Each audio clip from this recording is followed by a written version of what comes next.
Y bueno, vamos a tener la continuación de lo que estamos viendo, mis amados hermanos. Y pues vamos a ver acerca de cómo Naamán es sanado. Y vamos a ver ahí del versículo 10 al 12 cómo la furia de Naamán ante las instrucciones de Elías se vieron evidentes, se hicieron muy evidentes por cómo Eliseo, ¿verdad? Le envía a un mensajero diciendo, ve y lávate 7 veces en el Jordán, y tu carne se te restaurará y serás limpio. Y Naamán se fue enojado. Iba diciendo, he aquí yo decía para mí, saldrá él luego, y estando en pie invocará el nombre de Jehová su Dios, y alzará su mano y tocará el lugar y sanará la lepra. Habana y Farfar, ríos de Damasco, ¿no son mejores que todas las aguas de Israel? Si me lavare en ellos, ¿no seré también limpio? Y se volvió y se fue enojado. Bueno, pues fíjense bien cómo la palabra de Dios nos muestra que Naamán pues se tomó la molestia de ir hasta la casa de Eliseo. Y bueno, él se tomó la molestia porque obviamente él tenía una necesidad, ¿verdad? Y él pensaba que Eliseo le iba a rendir pleitesías, que de inmediato iba a salir a revisarlo, a ver qué estaba pasando con ese hombre, puesto que Naamán pues era un hombre muy importante en su nación, pero Eliseo se negó a cederle una audiencia personal, simplemente le envió al mensajero, ¿verdad? Y esto para Naamán pues fue muy humillante, mis amados. Él estaba acostumbrado a ser muy honrado, a que todo el mundo se rindiera bajo su caminar. Y cuando le dice, ve y lávate 7 veces en el Jordán y tu carne se restaurará y serás limpio, pues fueron simples y nada complicadas las instrucciones que le da Eliseo, ¿verdad? A través de su mensajero. Sin embargo, la reacción de Naamán, pues, demuestra que las instrucciones eran muy humildes como para que él hiciera nada más eso y ya. Él, yo creo que pensó que le iban a dar unas instrucciones muy especiales, que tuviera que ir a hacer, a matar un oso hasta no sé dónde, o a hacer algún otro tipo de actividades, pensando que con eso, pues, iba a tener lo que él estaba buscando. Eh, y de esta manera, pues, las instrucciones que le daba Eliseo eran tan sencillas que Naamán ya lo tendría absolutamente todo resuelto, ¿verdad? Pero en su gran necesidad se enfureció con la forma en que Dios obraría y se ofendió cuando Dios no obró en la manera en que él esperaba. ¿Cuántas veces con toda sinceridad nos ha sucedido lo mismo, mis amados? Nosotros estamos esperando que sucedan las cosas, que Dios obre en relación a lo que nosotros creemos y pensamos que debe de ser. Y pues Dios tiene sus métodos muy especiales, ¿verdad? Él primeramente necesita ver un corazón humilde delante de su presencia. La palabra de Dios dice que Él nunca va a desechar a un corazón humilde, pero sí aparta a los corazones soberbios, mis amados. Entonces, ¿qué sucedió? Naamán se regresa muy molesto, muy enojado, ya que las expectativas de cómo debía obrar Dios, pues fueron destrozadas. Simplemente no, Dios no actuó de la manera en que él hubiese querido. Entonces, Naamán, pues simplemente no quiso nada con Eliseo. Si la respuesta estaba en lavarse un río, pues Naamán sabía que había mucho mejores ríos en su propia tierra. Y de esa manera, pues él iba a irse a su tierra, a Damasco, e iba a bañarse en sus ríos normalmente, ¿verdad? Pero, pues, gracias a Dios que siempre hay un buen consejero al lado de nosotros, muchas ocasiones, así como lo hubo dentro de los siervos de Naamán, pues hubo un buen consejo. Allí en el versículo 13 nos lo muestra. Dice, más sus criados se le acercaron y le hablaron diciendo, Padre mío, si el profeta te mandara alguna gran cosa, ¿no la harías? ¿Cuánto más diciéndote, lávate y serás limpio? Fíjense cómo esta situación debemos a nosotros también reconocer cuántas veces Dios ha utilizado a alguien que está a nuestro alrededor, ¿verdad? Y darle gracias a Dios por los fieles subordinados que le hablan a los superiores de esa manera, ¿verdad? Muchas veces gente que nosotros consideramos prácticamente nada en nuestras vidas, vienen a hacer algo especial. Bueno, Naamán estaba realmente molesto, enojado, pero fíjense bien que sus siervos fueron lo suficientemente osados para darle el buen consejo que él necesitaba escuchar. Entonces, cuando le preguntan, ¿no harías si el profeta te mandara a hacer algo grande? Fíjense bien, eh, también los siervos de Naamán fueron muy hábiles, ¿verdad? Le presentan un enfoque brillante y lógico respecto a lo que él quería escuchar y lo que él tenía que hacer. Si Eliseo le hubiera pedido a Naamán que se sacrificara 100 o 1000 animales al Dios de Israel, pues Naamán lo hubiera hecho inmediatamente, pensando que realmente su vida valía tanto o su enfermedad iba a costar tanto como para sacrificar una gran cantidad de animales. Pero como la petición era fácil y modesta, ¿verdad? Muy humilde la petición que le hacía el profeta Eliseo a Naamán, pues él primero se negó, pero después, gracias a Dios, cuando nosotros venimos a tener cordura y a reconsiderar lo que Dios nos ordena y nos humillamos delante de Él, pues vemos cómo Naamán ahí en el versículo 14, pues es sanado. Naamán entonces desciende y se zambulló 7 veces en el Jordán, conforme a la palabra del varón de Dios, y su carne se volvió como la carne de un niño y quedó limpio. ¿Verdad? Entonces, vemos aquí cómo Naamán hizo exactamente lo que lo que Eliseo le dijo que hiciera, conforme a la palabra del varón de Dios. Por lo tanto, podemos decir que cada zambullida en el Jordán fue un paso de fe, confiando en la palabra de Dios a través de su profeta. Mis amados, nosotros hemos visto, ¿verdad? Eh, Cómo Dios obra a través de la sanidad. En muchas ocasiones son pasos de fe los que se tienen que dar. En otras muchas a Dios le place simplemente que sea sano uno de una manera inmediata, y nosotros no deberíamos de cuestionar en ningún momento pues este tipo de situaciones. Dios tiene un motivo, tiene un propósito del por qué a unas personas la sana de inmediato, por qué a otras personas pues tienen que ir haciendo, dando pasos de fe. Y de esta manera, pues en ese sentido, llegar al punto, ¿verdad? De ver que simplemente nosotros tenemos que aceptar la voluntad de Dios. Habrá personas a las que no sane físicamente aquí en la tierra, ¿verdad?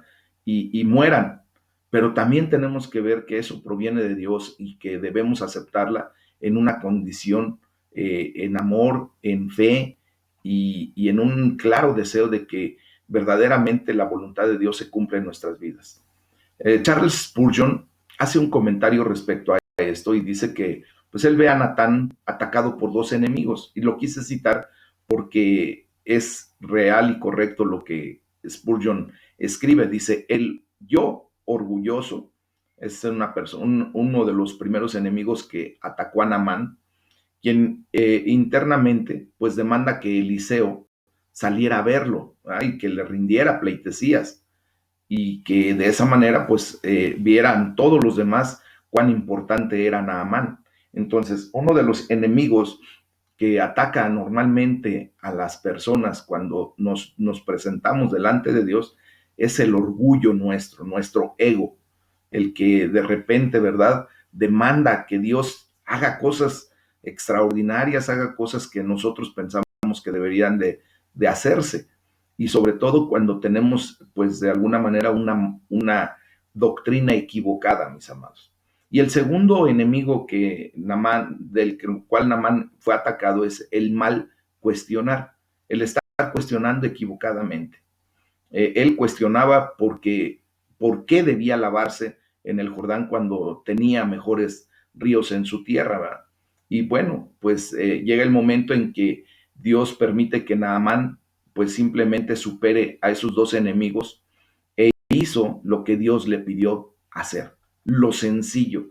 Recuerden que Dios no es tan complicado como nosotros a veces pretendemos hacerlo ver, ¿ok? Entonces la respuesta de la fe de Naamán fue generosamente recompensada, aun cuando la fe de Naamán tuvo que ser impulsada por sus siervos, por sus propios siervos, ¿verdad? Que lo animaron a hacer lo que el siervo de Dios le había ordenado. Y Dios respondió a esa fe con un milagro de sanidad total. Aquí yo quisiera pensar, mis amados hermanos, pues es que la fe que realmente recompensó Dios no fue la de Naamán directamente, sino que fue el producto de los siervos, la fe de los siervos, la que impulsan a este hombre, pues a actuar también con fe.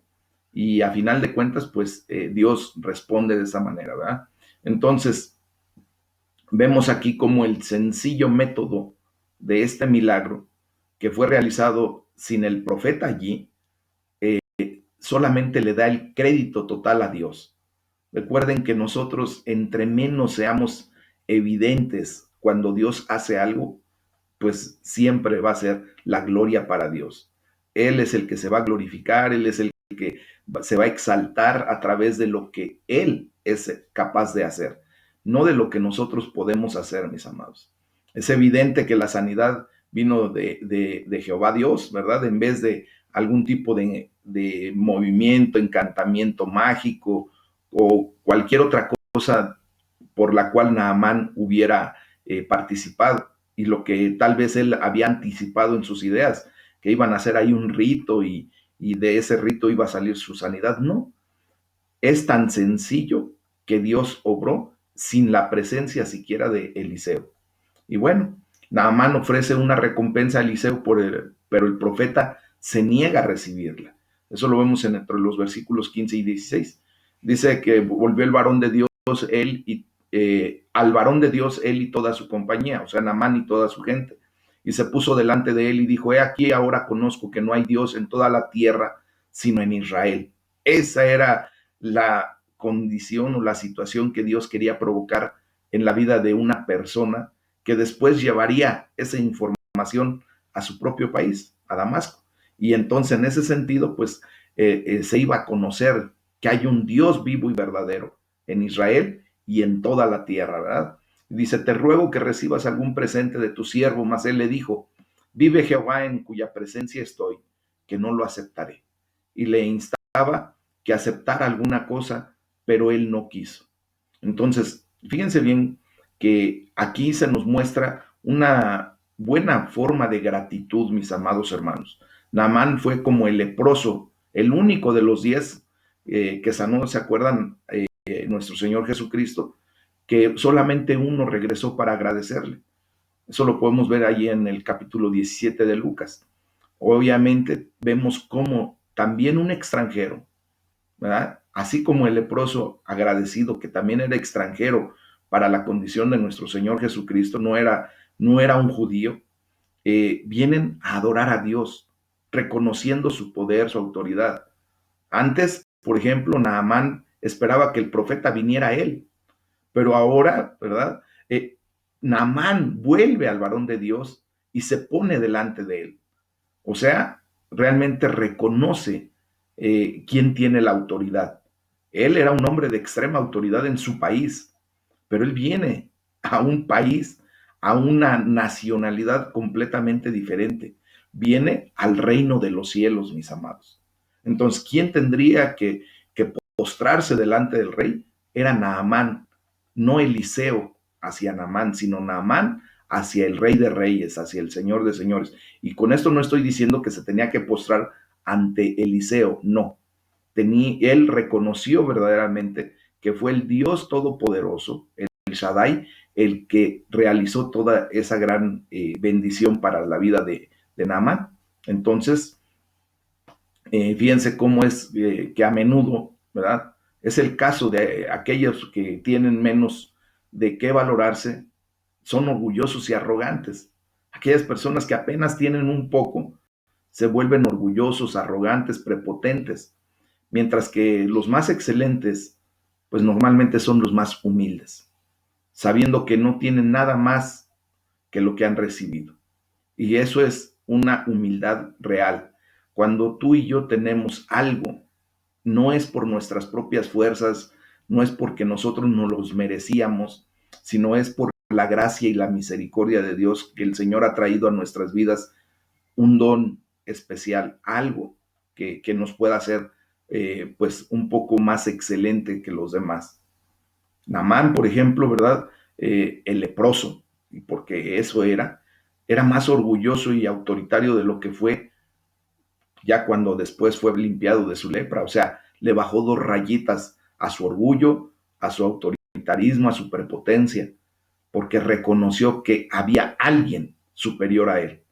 Amén. Y así es como nosotros tenemos que siempre conducirnos en la vida, mis amados. Si Dios nos ha dado una bendición, nos ha dado un don, un favor inmerecido, no es para que nosotros nos enorgullezcamos y mucho menos nos volvamos prepotentes, soberbios, no, sino todo lo contrario, para que nosotros seamos más humildes reconociendo que todo proviene de Dios. Amén. Entonces dice Naamán, he aquí, ahora conozco que no hay Dios en toda la tierra, sino en Israel. O sea, reconoce al Dios vivo y verdadero que se ha manifestado en el pueblo que él escogió, su pueblo elegido en Israel. Entonces, vemos aquí que no solamente la sanidad fue lo que convenció a Naamán de esto, fue la sanidad conectada con la palabra del profeta.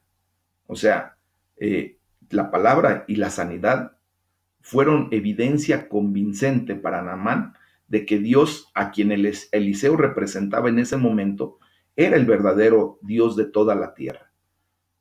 Recuerden que Dios respalda su palabra. Y si ustedes observan en este pasaje bíblico,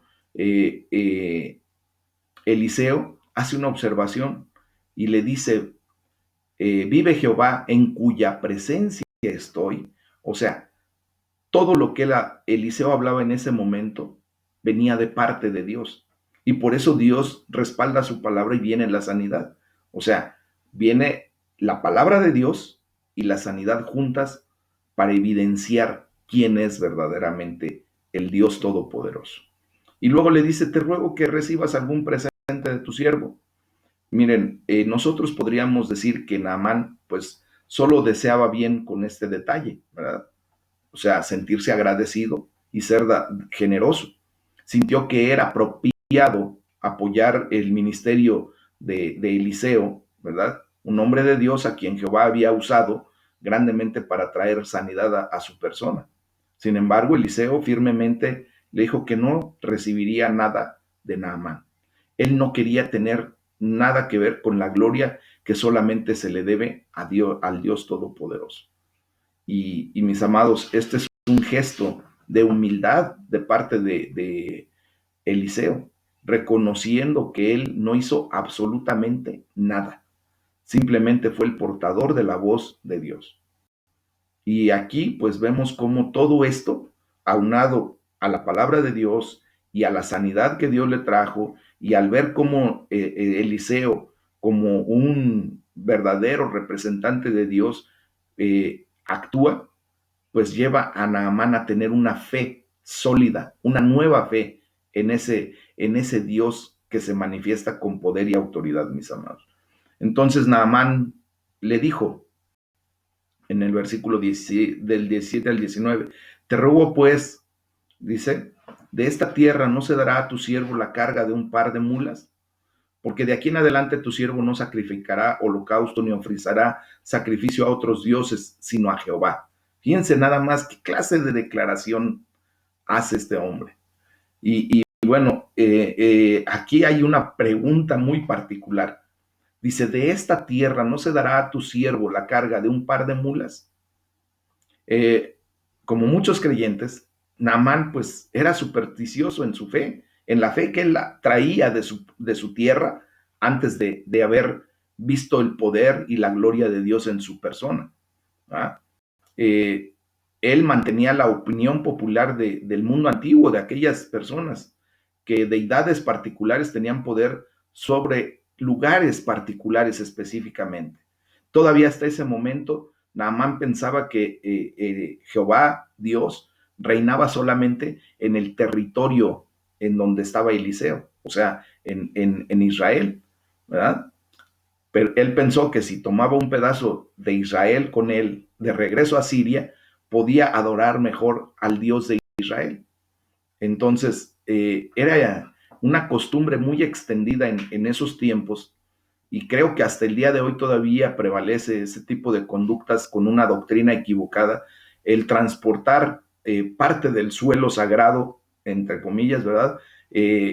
Hacia otros lugares como para llevar el poder y la autoridad de esa deidad hacia donde se muevan.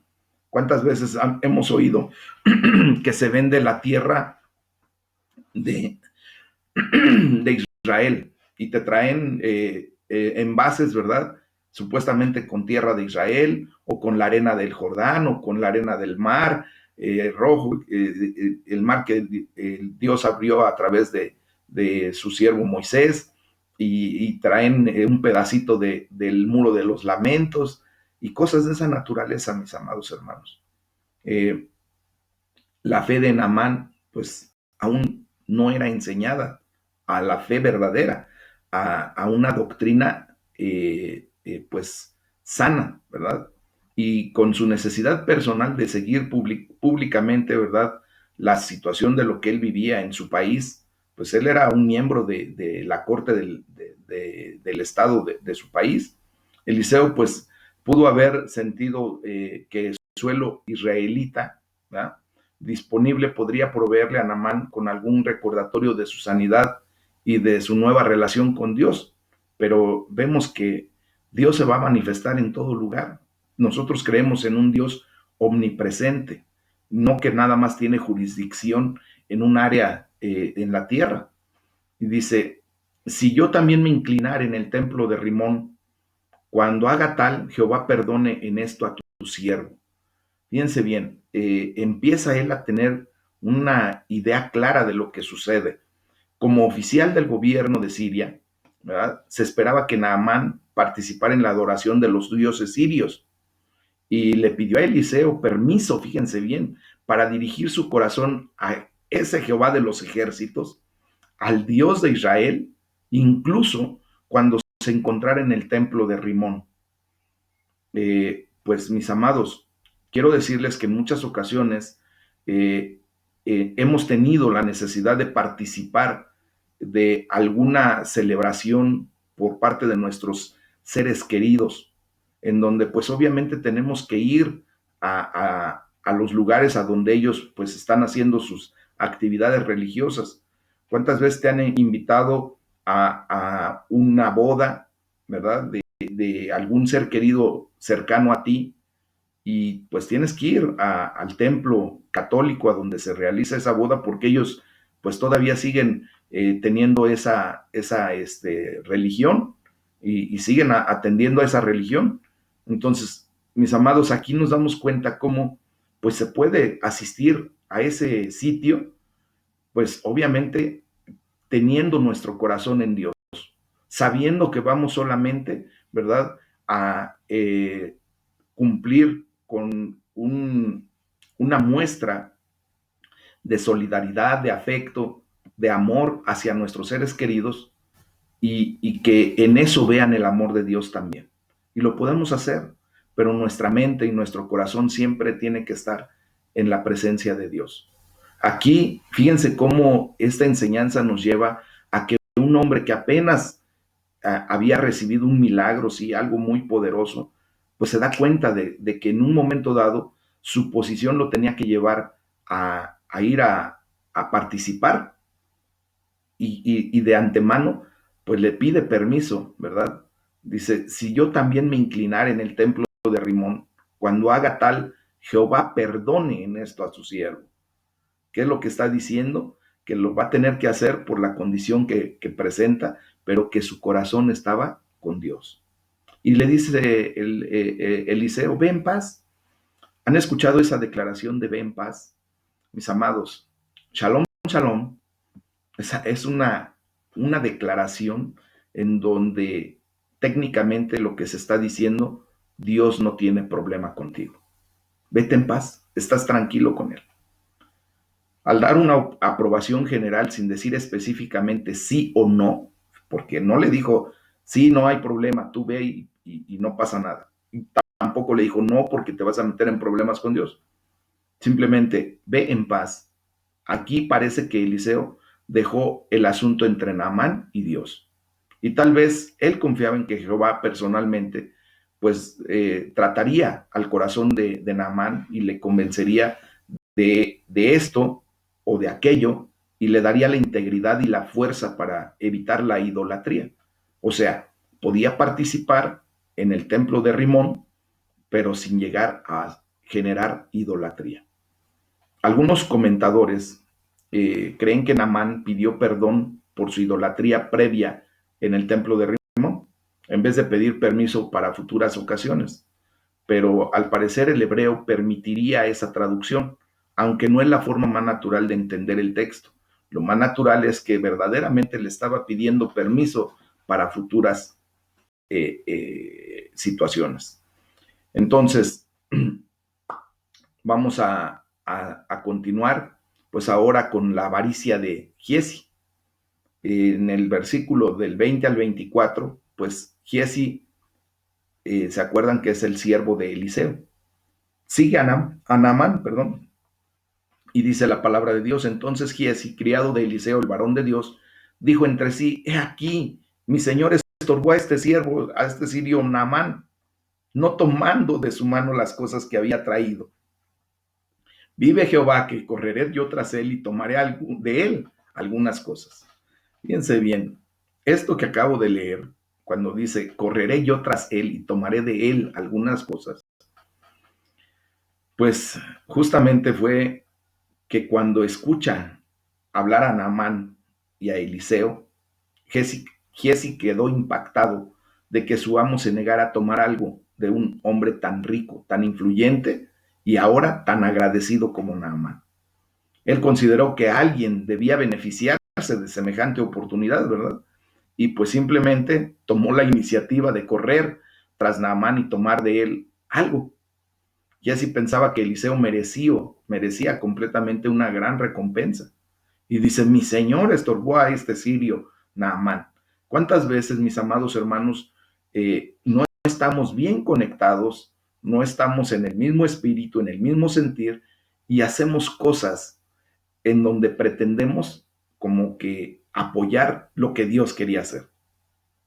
Y no nos damos cuenta de la realidad de la situación. Bueno, pues Giesi en este momento vemos que no estaba conectado con el espíritu de Eliseo, no estaba en el mismo sentir, en el mismo plano. Y muchas veces hacemos nosotros lo mismo.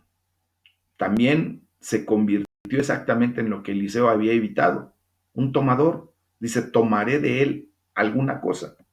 Mis amados, nosotros tenemos que tomar solamente lo que Dios nos pide o nos da que tomemos. No debemos estar pretendiendo algo más, porque de esa manera pues estaremos en una condición incorrecta delante de Dios. Ajá. Amén. Bueno, dice cuando Giesi, ¿verdad? Pues llega a la presencia de Naamán, le dice, te ruego que tomes 2 talentos. Giesi probablemente pensó que Dios estaba bendiciendo esa actitud que tomó Giesi. Después de todo, él pidió un talento de plata y Naamán gustoso le dio 2. Entonces, ¿cuántas veces hemos visto que mucha gente de repente declara, ¿verdad?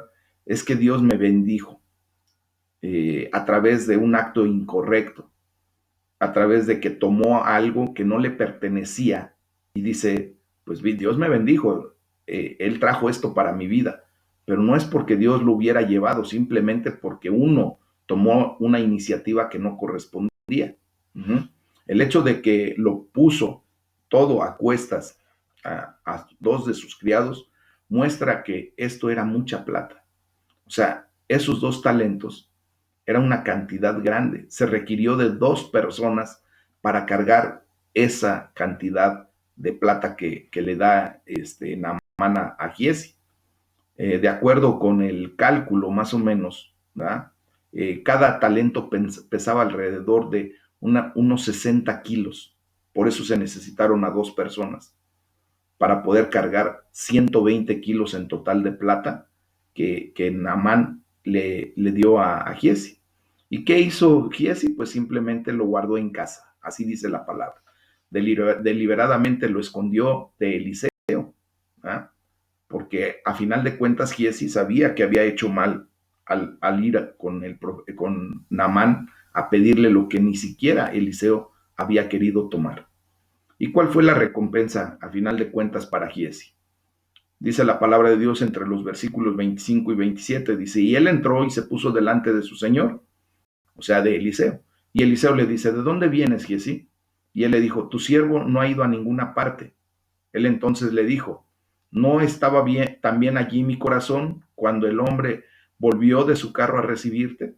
O sea, eh, Eliseo estaba a la par de la condición de lo que estaba viviendo en ese momento Giesi.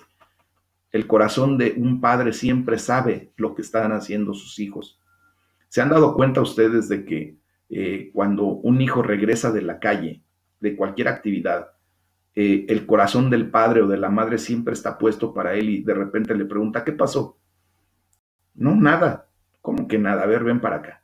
Y empieza ese cuestionamiento, ese interrogatorio, y pues obviamente es porque los padres saben perfectamente bien qué situación están con sus hijos, desde nada más ver su semblante, desde ver cómo entran, qué hacen o qué no hacen en el momento en que llegan, los padres saben qué está sucediendo con sus hijos. Y bueno, pues en ese sentido estaba pasando lo mismo con Giesi y Eliseo. Entonces allí le dice, es tiempo de tomar plata y de tomar vestidos, olivares, viñas, ovejas, bueyes, siervos y siervas. Dice, por tanto, la lepra de Naamán se te pegará a ti y a tu descendencia para siempre. Y salió de delante de él leproso, blanco como la nieve. Mis amados, a final de cuentas vemos cómo Eliseo supo. No sabemos si esto fue conocimiento sobrenatural, si Dios se lo reveló o simplemente fue obtenido, como les comento, por observación y por ver la conducta y el carácter de Giesi, ¿no? De una u otra forma, Eliseo supo. Y todos los intentos de Giesi por cubrir su pecado fallaron. ¿Qué es lo que nos enseña esto, mis amados? Que todos los intentos que queramos tomar o tener como para ocultar nuestro pecado, siempre van a fallar. Tarde que temprano, Dios los va a sacar a luz y Dios va a hacer evidente nuestro error, nuestro fallo delante de Él. Es por eso, mis amados, que mejor es preferible, ¿verdad? Pues declarar nuestros pecados delante de Dios, pedirle perdón y continuar para que escuchemos la bendita palabra que dice, ve en paz. Ve en paz, tranquilo. Dios hará redarguir en tu corazón lo que tienes que hacer correctamente. Cuando le pregunta Eliseo a Giesi, ¿es tiempo de tomar plata? Miren, mis amados, parece que no tenía ninguna ley en contra de recibir apoyo de los que eran tocados por su ministerio. Eliseo sabía que él podía recibir. De hecho, pues desde la ley de Moisés había una declaración fuerte, ¿verdad? Que decía que no se le tenía que poner bozal al buey que trilla. Y bueno, entonces, en ese sentido, vemos que espiritualmente estaba claro para Eliseo y debió haberlo sido también para Giesi esa situación, que no era apropiado en este tiempo y en esas circunstancias recibir plata, vestidos, olivares, viñas, ovejas, bueyes, siervos y siervas, nada de eso. Evidentemente Giesi no trajo todas esas cosas de Naamán a casa con él, ¿verdad? Pero en el corazón de Giesi estaba que él hubiera querido que todas esas cosas se le hubieran hecho entrega de Naamán a Giesi para llevarlas a su casa. Y Eliseo pues simplemente expuso lo codicioso del corazón de Giesi. Mis amados, tarde que temprano Dios va a exponer nuestra realidad, el verdadero motivo o la verdadera razón del por qué hacemos las cosas. Y entonces el mal más fuerte de la acción de Giesi fue que involucró el testimonio debido que había nacido al sirio, a Naamán, ¿verdad? Con la acción de la joven sierva y del profeta Eliseo. Su acción había sido totalmente desinteresada y para la gloria de Dios. Eliseo hizo las cosas correctas, simplemente fue partícipe de lo que Dios quería hacer, pero no quiso obtener algún beneficio directo de eso. Por tanto, pues la lepra de Naamán se le pegó a final de cuentas a Giezi, ¿verdad? Es un juicio muy severo, eh, pero mis amados, recordemos que al que más se les da, más se le demanda, ¿verdad? Él era un hombre en el ministerio y por lo tanto Giezi pues estaba bajo un juicio mucho más estricto que cualquier otra persona. Él conocía la presencia de Dios. Eliseo, ¿verdad? Al ser su mentor, su maestro, su ayo, pues le daba oportunidad a Giezi de ver que verdaderamente había un Dios en Israel, un Dios poderoso, y por lo tanto, pues viene la realidad. Cuando se permitió a sí mismo, o sea, Giezi, codiciar lo que tenía Naamán, pensó solo en términos de dinero, ¿verdad? De la economía que poseía Naamán, y Dios le permitió mantener las riquezas, pero también le dio la otra cosa que Naamán traía, una lepra severa. Si nos damos cuenta, mis amados, Eliseo en ningún momento le dijo devuelve, en ningún momento le dijo entonces traerlo para el templo, en ningún momento le dijo deshazte de eso. Le permitió que lo mantuviera, que mantuviera todos esos 120 kilos de plata, pero también la lepra de Naamán. Giezi no es el último que ha obtenido dinero de una forma ilegal y que ha obtenido la maldición de Dios junto a esa obtención ilegal de dinero, mis amados. Y eso lo podemos ver en el transcurso de la palabra de Dios.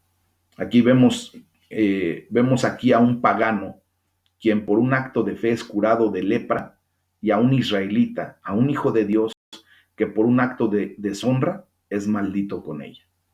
Imagínense qué duro es esto, mis amados.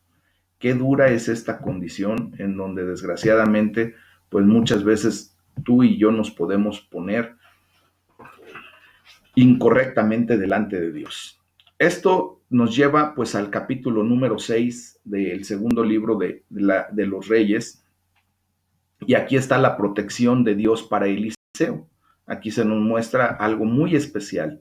Este tema de la recuperación del hacha ha sido un tema de muchas predicaciones porque pues hay una riqueza del poder de Dios manifestándose en la vida del ser humano.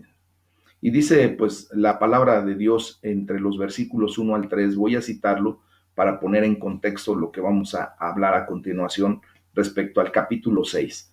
Dice, los hijos de los profetas dijeron a Eliseo, he aquí el lugar en que moramos contigo nos es estrecho. Vamos ahora al Jordán y tomemos de allí cada uno una viga y hagamos allí lugar en que habitemos. Y él dijo, andad. Y dijo uno, te rogamos que vengas con tus siervos. Y él respondió, yo iré. Cuando aquí se hace la declaración de que el lugar en que estaban habitando era muy estrecho, indica que en ese tiempo Eliseo tuvo un impacto significativo en la nación. En aquellos tiempos, ¿verdad? Las instalaciones pues ya eran impropias, ya era insuficiente para que los hijos de los profetas, ¿verdad? Pudieran estar. O sea, había habido un impacto de parte de Eliseo a la nación que pues empieza a crecer el ministerio. Y como hemos visto, ¿verdad? En que muchas ocasiones empieza a crecer un ministerio y pues las instalaciones que se tienen de inicio pues ya no son lo suficientemente adecuadas como para albergar a la cantidad de gente o a la condición que se está generando a través de ese ministerio. Pero bueno, vamos a ver que cuando le dicen te rogamos que vengas con tus siervos, Eliseo no inició o dirigió la obra de construir un nuevo centro para seguir entrenando a los profetas. Pero esta condición de entrenar a más gente, pues no podía llevarse a cabo, ¿verdad? Sin un expandimiento, sin una expansión del área. Y la empresa que habían decidido tomar estas personas que le dicen a Eliseo que necesitaban expandir el área, pues no podía llevarse a cabo sin la aprobación de Eliseo y sin la bendición de Dios. Entonces, él los acompaña, pues, y les aprueba esta situación, pues, para que sea bendecida esa empresa y pudiera crecer el espacio y con ello poder albergar aún hasta más personas que fuesen entrenadas en el quehacer de la profecía, ¿verdad? Y bueno, del versículo 4 al 7 se nos cuenta acerca de la recuperación de un hacha, que es un milagro de provisión, otro de los tantos que nuestro Dios Todopoderoso hace. Y dice la palabra de Dios, se fue pues con ellos y cuando llegaron al Jordán, cortaron la madera. Y aconteció que mientras uno derribaba un árbol, se le cayó el hacha en el agua y gritó diciendo, ah, Señor mío, era prestada. El varón de Dios preguntó, ¿dónde cayó? Y él le mostró el lugar.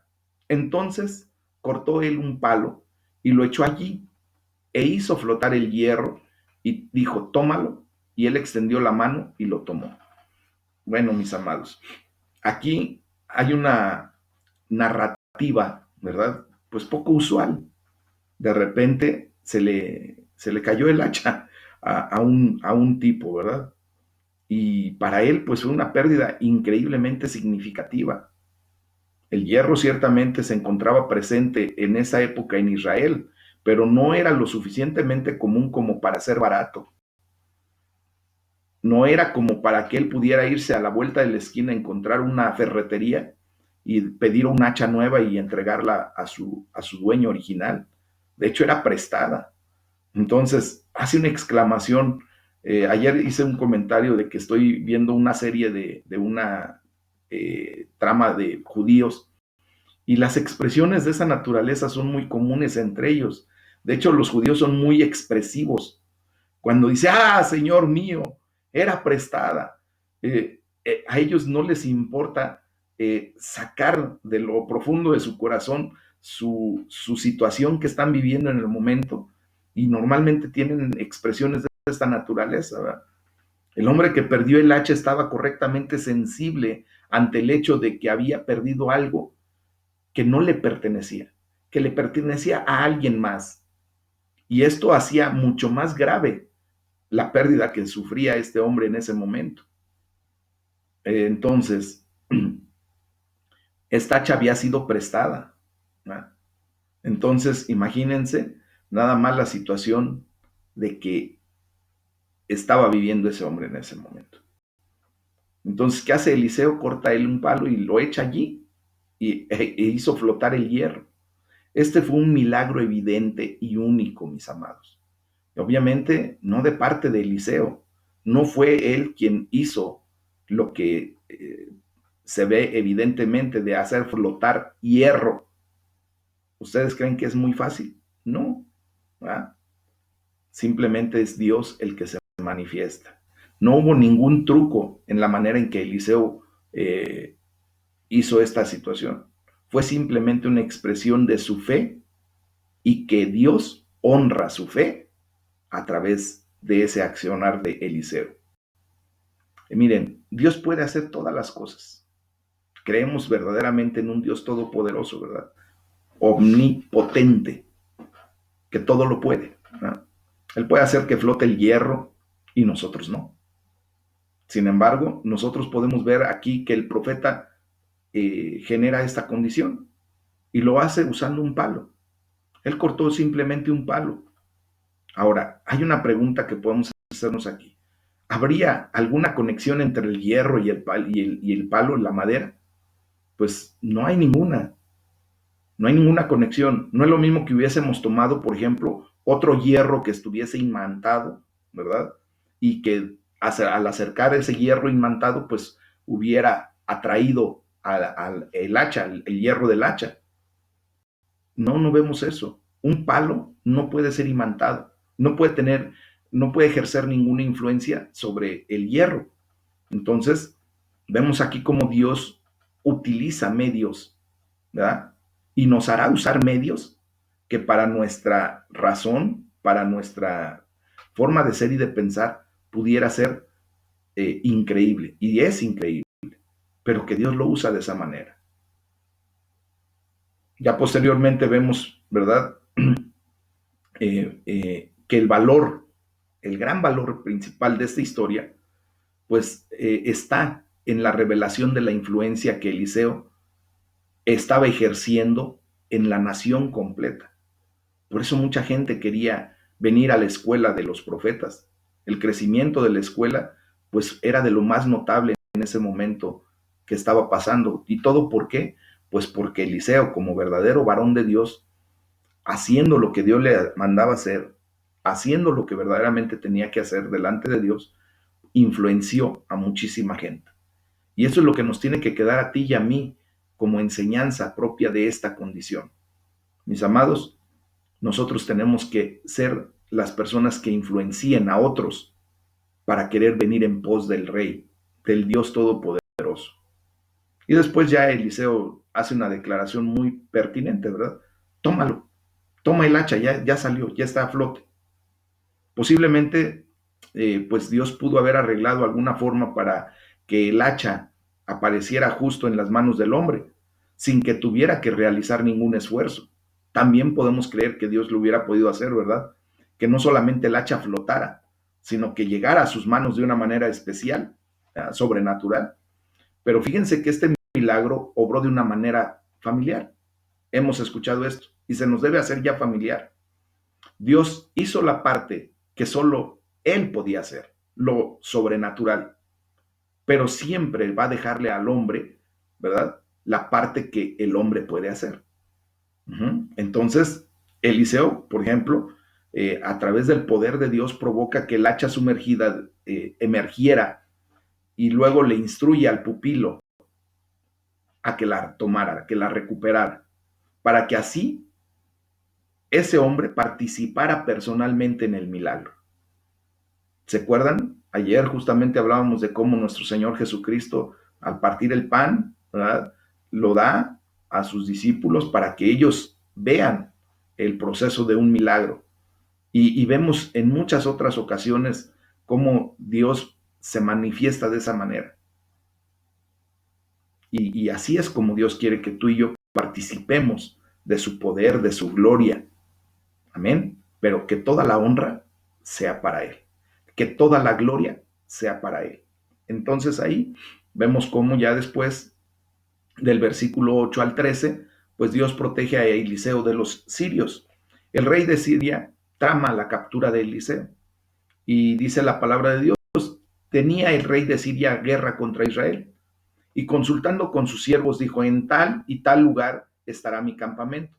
Y el varón de Dios envió a decir al rey de Israel, mira que no pases por tal lugar, porque los sirios van allí. Entonces el rey de Israel envió a aquel lugar que el varón de Dios había dicho, y así lo hizo una y otra vez con el fin de cuidarse. Y el corazón del rey de Siria se turbó por esto, llamando a sus siervos les dijo, ¿no me declaran ustedes quién de los nuestros es el rey de Israel? Entonces uno de los siervos dijo, no, rey, señor mío, sino que el profeta Eliseo está en Israel, el cual declara al rey de Israel las palabras que tú hablas en tu cámara más secreta. Y él dijo, vayan y miren dónde está, para que yo envíe a prenderlo. Y le fue dicho, he aquí que él está en Dotán. Bueno, fíjense bien aquí lo que está sucediendo. Eliseo obviamente no apoyaba a los monarcas corruptos de Israel, pero sabía que era aún peor para Israel ser conquistado y subyugado por Siria. Por lo tanto, le dice al rey de Israel, le da, ¿verdad?, información de espionaje divinamente inspirado. Acuérdense que Eliseo no tenía un espíritu de adivinación. Simplemente Dios, ¿verdad?, le hacía saber a Eliseo los planes del rey de Siria y de esa manera le transmitía al rey de Israel para que fuera cauteloso y no pasara por la situación de que pudiera ser pues atacado directamente por el rey de Siria. Entonces, pensando claramente en que es mejor que sean los judíos los que se juzguen a sí mismos, a que venga el juicio de parte de Dios por una tercera persona, por un extranjero, ¿verdad? Entonces, vemos aquí que un rey más sensible, Joram, ¿verdad? Ahora se sienta en el trono de Acab, y el profeta del Señor ya no es tan un temido antagonista, sino es un confiable consejero del rey. Acab lo hubiera rechazado completamente. Recuerden que Acab, junto con su esposa Betsabé, este, perdón, eh, Jezabel, hubiera rechazado al profeta Eliseo, así como rechazaron al profeta Elías. Pero esto nos muestra cómo Elías, ¿verdad? ¿Se acuerdan que era un fugitivo constante, huyendo de un iracundo rey que era Acab?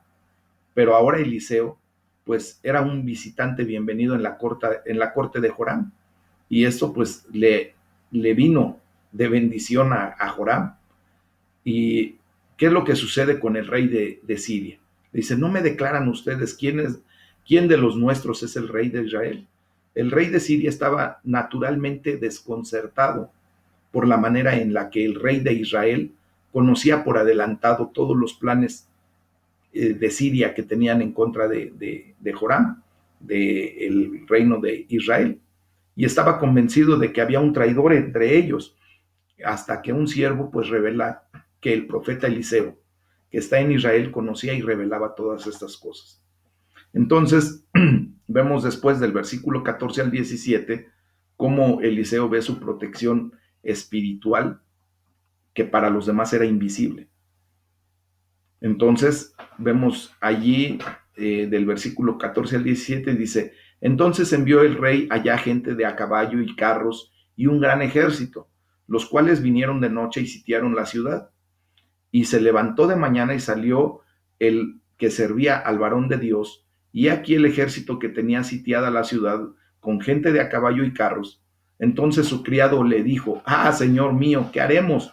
Él le dijo, no tengas miedo, porque esto más son los que están con nosotros que los que están contra nosotros, con ellos, perdón. Y oró Eliseo y dijo, te ruego, oh Jehová, que abra sus ojos para que vea.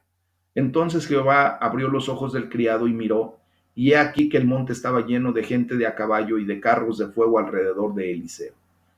Y fíjense bien cómo está la situación. Este hombre, este siervo, le dice, ay, Señor mío, ¿qué vamos a hacer?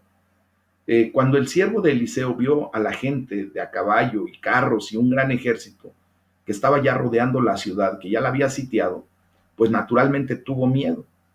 Él sabía que había muy pocas posibilidades de escapar o sobrevivir a un ataque de tal magnitud. ¿Y qué le dice Eliseo en ese momento? No tengas miedo, porque más son los que están con nosotros que los que están con ellos.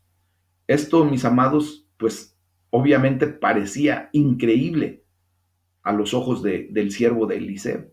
Él vio gente, y gente verdadera, gente de a caballo, vio los carros, vio ese gran ejército que ya los había rodeado, y no podía ver a nadie que estuviera con él o con Eliseo, ¿verdad? También aquí tenemos que notar que Eliseo le dio a su siervo una razón para no tener temor, para no tener miedo.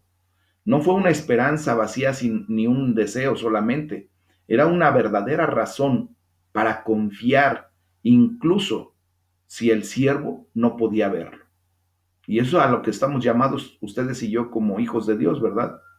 Y le dice, ora a Dios. Y le dice, te ruego, Jehová, que abra sus ojos para que vea.